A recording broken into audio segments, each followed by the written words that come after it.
Hi, this is Dr. Heidi Horsley of the Open to Hope Foundation, and I'm here today with Molly Pickett of Tamarack Grief Institute.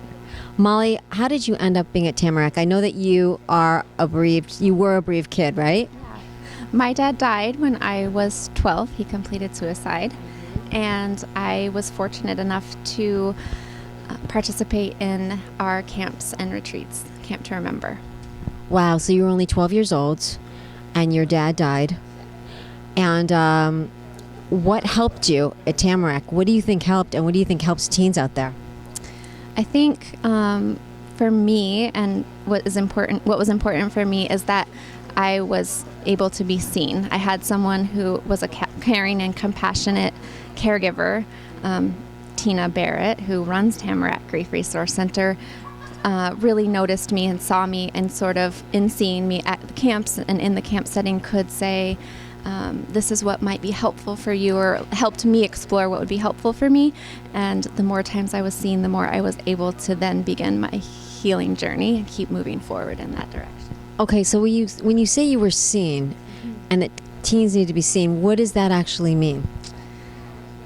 Oh, that's such a good question. I think when you're a teenager and everything in your life begins to shift and change, and then the bottom falls out when you lose your person or the person who means so much to you in your life.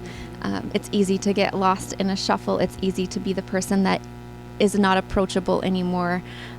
People don't know what to say or how to handle you anymore in your loss. And so to have someone look at you and say, how are you today?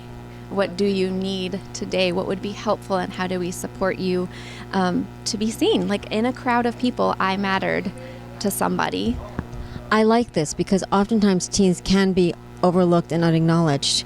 So you're saying validate and acknowledge their losses and see them, because oftentimes after a loss, people look at the parents and the adults, and that is where, all the support goes. And the kids can get lost in the shuffle. So you're saying don't forget about the kids because they're grieving too. So if people want to find you and work with you, how do they do that? You can go to our website at www.tamarackgriefresourcecenter.org, and that's where you're going to get a listing of all of our programs and opportunities for support and or education. And that's probably the quickest way to get there. I love it, and I love how this loss totally changed your grief trajectory, and today you are a counselor working with teens. So thank you so much for everything that you're doing, and if you've lost hope, please lean on ours.